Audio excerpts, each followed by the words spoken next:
What up, world? It's the Big Fact Show. It's Mark Waldo Ward with St. Laz, and we got a special guest today, DJ Chubby Chub. I mean, your resume is just too impeccable to even try to state. I'd have to do like one of them sway jumps, and they take like 5 minutes. So, off the top, how would you sum up your career thus far?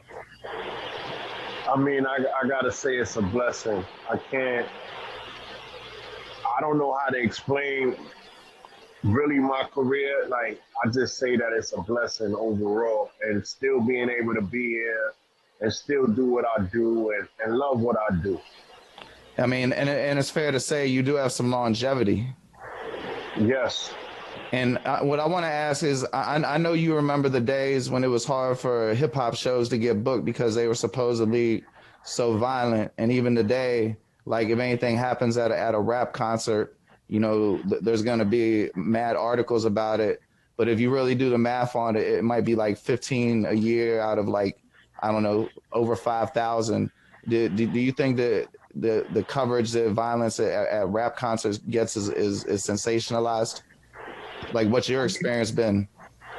I mean, honestly, in my experience, I haven't really dealt with so many concerts where they had so many big fights and stuff like that, or you know, the obscure that they say that they like to put us in the box of having bad shows with, you know, because anywhere you can have a bad moment. Right. You know what I'm saying? Even in a department store, you can have a bad moment. At an opera. But, you know what I'm saying? Anywhere. You know what I'm saying? You never know what can happen, what that person was going through at the moment, whatever happens. But when it comes to hip-hop concerts, all my concerts that I've been at, I've never had a problem where it's been bad. You know what I mean? Except for one time when I was with my group, Original Flavor, we went to Mobile, Alabama, and Eddie Griffin and Jay-Z, and we all performed. Eddie Griffin, the comedian? Yeah, the comedian. This is crazy, right? So we all go to perform in Mobile, Alabama in like 90, I want to say 95, 94. And they canceled the whole show because they felt that it was going to be disruptive. Right. You know what I mean? But that's the only time I've ever experienced. And I wouldn't say it was more like it was racism. You know what I'm saying? Yeah. It wasn't. There's no other word for it, exactly. You mean original flavor? You mean original flavor that made Can I Get Open? Yeah. They was from Boston? Nah, from New York. That's what I'm from, is New York, lads. I thought you was from Boston.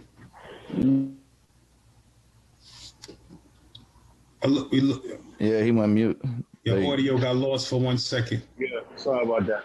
I'm from 174 University in the Bronx. Oh, I thought you was living in Boston at one time or something. I moved into Boston. Okay. Years later. You was DJing in the market, right? In Boston. Yeah. You mean Boston? Yeah, I do radio out here. So Original Flavor was from the Bronx? It's from the Bronx. I didn't know they was from the Bronx. Ski originally is from Greensboro, North Carolina. But myself and T Strong, we from the Bronx. And that was Jay-Z's. That was Jay-Z's first video feature ever, or he had something out. That was his first video feature ever, right? That was his first feature. That was the first feature, but he had videos out with Jazzo. Oh yeah. Hawaiian Sophie was out way, but was that wasn't that long before that, but it was before that. Yeah, it was before that. It was like 89, 90. You know how I heard of you? I had a girlfriend that went to the Fashion Institute in New York, and she used to mail me. She'd tape the Saturday Night Jump Off. Yeah, Square Biz. I wish I had a few. At one point, I probably had like 50. People were stealing from my house too. This in PG County, Maryland. You know what I'm saying? Motherfuckers. Yeah. That's ill. Saturday Night Jump Off. That's my biggest recognition when it came to radio. Man, them shits used to crank. Yeah, I still got those tapes. It's funny you said that. I still got those audio tapes. Man, I don't know about rights issues, but that'd be awesome if that could be on like Spotify or something. Well, I mean, I'm gonna put them joints to USBs because they're like classics. Especially the intro used to be like the biggest thing. I had this kid named Damani from LA, and he had did the intro over a Gangstar record that it had Gangstar had. They'd be like dun dun dun dun dun dun, and he changed it, made it be Chubby Chub. Saturday Night Jump on Chubby Chub. It was ill. I think Homeboy got a record with Pimp C, if I'm not mistaken. He got a record with Snoop too. Okay, yeah, I know who you're talking about. Yeah, the money was popping. He used to be Clint Sparks' artist at one time. Really? See, I didn't know that. You know, it's amazing what you'll find out. I had no idea you were involved with Young M.A. Yeah. Well, I see that you got a plaque, but I didn't see like for what? What was your involvement with the song? So what happened was I was the first person to play the song in Boston when nobody wanted to play it. Okay. So I got the record acknowledgement in Boston through the New England area. Like nobody wanted to touch it. And I was like, this record is hard. And I kept playing it. Her first record, her first joint that she blew up off of? The joint OOOUUU. Yeah. But I was already playing her freestyles too. How you was getting them? Huh? How you was getting them? She was sending them to you? Nah, I got them because my man Drew High used to be down. He's down with Duck Down. Yeah. So Drew High was kind of like consulting her. And he sent me the music, and I was like, yo, this is tough. I like this joint. I think she might have been on Duck Down at one point, right? Like before. I don't think she was on Duck Down. He just consulted for her. I never knew that at all. Like I know somebody from Duck Down sent me her music before OOOUUU ever came out. Yeah, she had freestyles that nobody was touching. Like she was bottling, like her freestyle game was crazy. I was putting them on a blog at the time. I got receipts. The freestyle game was crazy. I was like, yo, I'm playing all these joints. Yeah. But I didn't know, the crazy thing is I didn't know in the beginning before knowing that she was really a female. You know what I'm saying? Like you ain't even know? Nah, at the beginning I didn't because all I know was Young M.A. So I just was like, all right. I'm like Young M.A. Like I'm not thinking like Young M.A. is a female. I'm thinking Young M.A. is a guy. Like if you listen to her rapping, you wouldn't know for the first time without even looking at her. She said on some of them Jones she'd be talking about, you know, fucking a chick with her dick, you know? Yeah, but I'm saying sometimes I never paid attention to that. I just was listening to certain bars and I'd be like, yo, her bars is crazy. Yeah. Then when I really paid attention, I was like, and then he was like, nah, that's a female. And I was like, oh shit. I was stunned. I mean, she definitely, I mean, shit, I like the new music she putting out, the videos she been putting on YouTube. But you know what? I want to ask you, you know, as a very well accomplished DJ, you must have some control or an ability to control the energy of a crowd or an environment. Like you have a grasp of that, right? Right. And so during COVID, have you ever used those skills to make musical selections for yourself to cope with dealing with things? Well, I mean, my biggest thing with music is always listening to music. I'm always listening to new music. I'm always paying attention to what's out there. And I'm always listening to past stuff that's old. Now with the streaming game, it's just so like, it's endless. You know what I'm saying? Like you can't listen to it all. Yeah, you can't because now you got so many new people coming out. Right. Like this kid named Stunner Gambino. You know, you got Stunner for Vegas. You know, there's so much music out there that you'll be like, oh shit. Yeah. Like, I'm always listening. Like I'm always willing to listen to music, and now I just bring it to the streaming platform. You know what I'm saying? So now like Twitch is a big thing for me. Like I'm on Twitch Mondays, Thursdays, Fridays, Saturday, and Sunday. I seen you did one at 10 a.m. What them numbers looking like? It's crazy. Yeah. I was a guest a part of this thing called Boom Bap Mondays. So every Monday they got this thing called Boom Bap Mondays. So all you play is boom bap music. Right. So it could be new joints, it could be old joints. It don't matter. It just gotta have that knock. You can't play nothing outside of that. It has to have a knock. So it's very challenging. Like for me, I come from mixtapes, so it's easy for me. Same way on Thursday, we do myself, Greenland, and Craig G. We do mixtapes made us on Thursdays. And that's where we just play like the music we played on mixtapes. That's dope. You say y'all do that on Twitch? On Twitch on Thursdays. I gotta tune into that. Yeah, it's at 6 o'clock. Greenland start, then I come on at 8, and then Craig G come on at 9. That's dope. And it's ill. It's just a Joe vibe. If you ever had a mixtape and you ever heard certain songs that you only heard on a mixtape, that's what we bring. Did you ever listen to DJ AM? Of course, my God. What'd you think? He was dope. His creativity was dope. I mean, and he was a good friend too. Man. I got a picture that we did a show out in Vegas, and it's me, Nas, LES, and DJ AM. Man, some of his I guess mixtapes are still on SoundCloud in their entirety, and it's incredible. Nah, it's absolutely incredible. It was just out of here, just like R.I.P. my brother Spinbad. Spinbad and AM, them two DJs is just like they have a whole different creativity for music. Earlier, when you were talking about the Twitch, you said you had an advantage from doing mixtapes. So do you think that people that have only like DJed for live crowds have a disadvantage? I mean, it's never a disadvantage. You got to just put yourself in a box where you got to say, well, not in a box. You got to put yourself forward now to see what the new is. The new is walking around with a mask. The new now is staying social distance. So right. The new is definitely streaming. It's us right now, this right here. The technology makes it available for everybody to do things like this. And did you DJ Jay-Z's birthday party? Nah, what I did was I did the best of Jay-Z on Friday. I did that. But, I DJ for Jay. I was the first person to ever put Jay-Z on a mixtape. Yeah? How'd that happen? Because of my man Clark Kent. So Clark Kent was my mentor, DJ Clark Kent. I used to open up for Clark and a lot of parties and stuff like that back in the day. I used to carry his records when I was younger and stuff. And then, Clark and Jay had the best relationship. And I used to just go to Clark's house to make my tapes.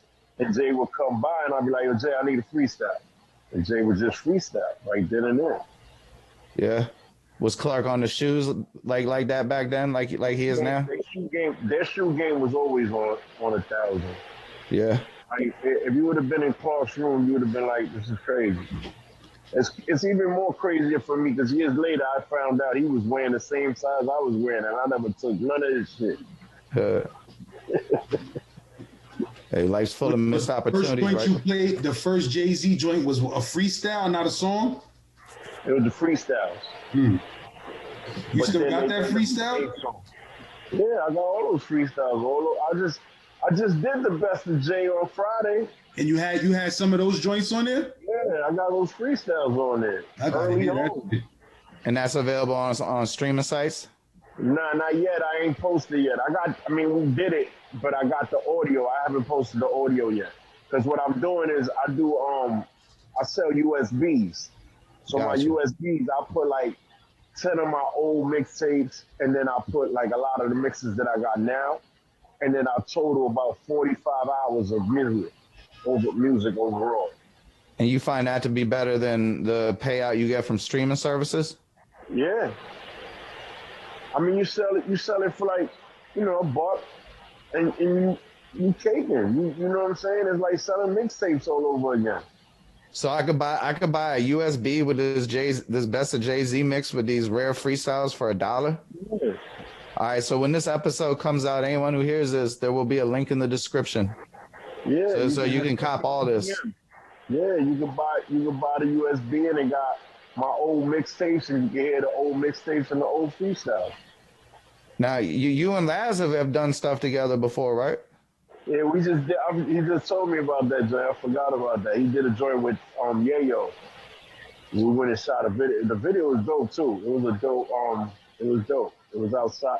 Who was in Brooklyn last? It was Brooklyn, right? Bridge Park. Yeah, it was outside. A lot of people don't be knowing that shit exists. To this day, people be saying, "Yo, that's a green screen." Nice, though. Yeah, niggas should look cold. Green screen. They be like, "Yo, that's a green screen." I be like, "Nigga, that ain't no green screen. We was there live in that park for a couple of hours." You know what I mean? It was like about 4 hours. And it was cold. Nice, man. It's nice. The scenery on video is nuts. I'm seeing that shit pop up in movies all the time now. That scenery. That shit is crazy. It's important to have an eye for design. Yeah, man. I like scenery when I film shit, man. Real talk. That's like shit we did with Conway. That shit was only in that hotel room because it was so fucking freezing in Buffalo that day. We couldn't go outside, my nigga. I'm telling you. You're not going outside filming nothing in that type of cold. So, I mean, usually I try to get the craziest look I could possibly get on camera, though. You know what I mean? Get it. Hey, Chubby Chub, if you were gonna recommend one piece of equipment for somebody, let's say a 15-year-old who had aspirations to be a DJ, what would you tell them to get? Man, I mean, it all depends on the budget what your parents is able to get you. 1,500. Saying you got 1,500 to go spend? Yeah. Oh, I say get yourself two of the Ring 12, a mixer, and a little speaker, and you'll be all right. All right, and then before we get you out of here, what's the last vinyl you listened to and thought, damn, this is an underrated record? Ooh. You know, it's funny. I want to say Static Selector's album is very underrated. He got a new album out right now. It's called A Balance That Act. And he got some shit on there. Yeah. If nobody's not paying attention to what he's doing, this album right here is out of here. Who's rapping on it? He got a lot of people. He got a joint with Jack Harlow. He got my favorite joint, Little Fame, Smoke Dizza, called No More. It's hard. When I say this beat is hard, hard. I'm gonna check that out. People on there. It's called A Balance and Act. The album is ill. He got some joints. I've discovered some shit on vinyl that I never like. Some of the illest shit I've ever heard, I discovered on vinyl first. Talking about back, not way back in the days, but back in the days. Like the first time I ever heard Eclipse Grinding, that shit was on a vinyl like 6-7 months before I heard it on radio. I heard that shit, I was like, yo, that beat is banana. I said, that shit gonna blow. I said, that shit right there gonna blow, real talk. And my man was in the studio, he was like, My man was like, not to cut you off. I broke that record here too. Clips is my brothers. I got a plaque for that, for grinding. Pharrell will tell you, anybody will tell you. I was the first person to play that in Boston. That's crazy. Damn, salute. That record, and I played that joint, and I said, broke. Why? Just because it was undeniable? That fucking beat was nuts. The beat was just different. It was old school. It was old school. Like, I broke a lot of records in my life. You know, if it's one thing that I can say, you know, I got plaques for breaking records is because I was consistent with records. Hey, you gotta forgive my ignorance. How do you get a plaque for breaking a record?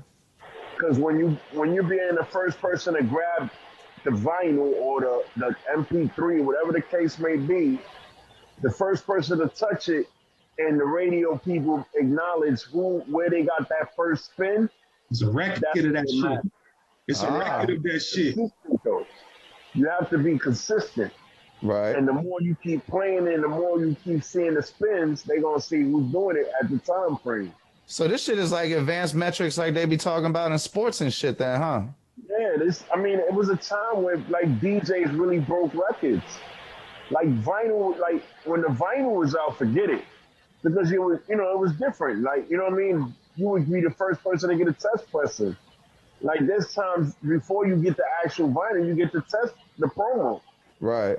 The promo is just a handwritten, somebody wrote it on it, like it's grinding, clips.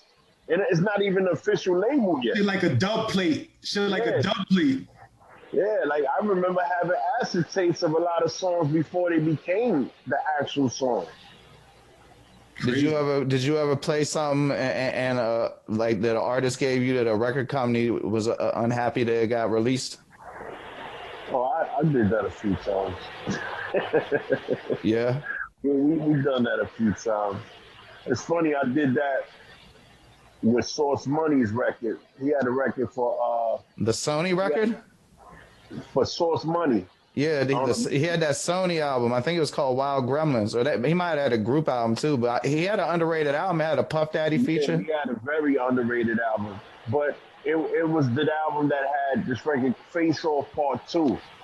I had that before it was officially like out, and I played it, and I played it on a mixtape, and I played it on radio. And he was like, "Yo, where you got it from?" I was like, "I don't even know. It just ended up on my joint. I don't even know." Did you know? Yeah, I knew, but I can't say that. Oh yeah, we don't need no receipts. I was just curious. Yeah. Sauce still nice. He got his man on that little 50 MC shit. Yeah. Yeah, I like. Yeah, he still got it for sure. No, Sauce still got balls. Yeah. Sauce is always dope. Hey, but that ain't no guarantee, bro. You can't tell me some Bammers ain't aged in a mediocrity. Let me tell you some shit. Sauce Money. I mean, some people still know how to handle that. Yeah. Sauce Money used to fuck with one of my mans from Marcy that spit named Judu. And I kid you not, my son Judu is one of the greatest rappers from Brooklyn that you never heard, that never really got the light. That I mean, he been on some shit. Judu did a bunch of shit, but he did joints with Sauce Money too. But son spit crazy. You feel me? And he from Marcy. He spit crazy. Check his shit out when you get a chance, Mark. Know what I mean? That my son Judu, Sauce Money was fucking with him at one point. I will, and y'all check out that Sauce Money Sony album. I know it's got to be on Spotify and all the streaming platforms. And hey, Chubby Chub, you shout out where all the people can hear you on your social medias and everything. Everything at DJ Chubby Chub, 2B's 1B. Bottom line. Yes, sir, man. I appreciate your time. It's been an honor and a pleasure. Nah, thank you for having me. I appreciate it. So I'm probably gonna be hollering at you soon on some business shit or something, Chub. You heard? Holler at me, man. I'm here. All right, my bro. All right, my brothers. Y'all be safe. All right, man. Take it light. Bye.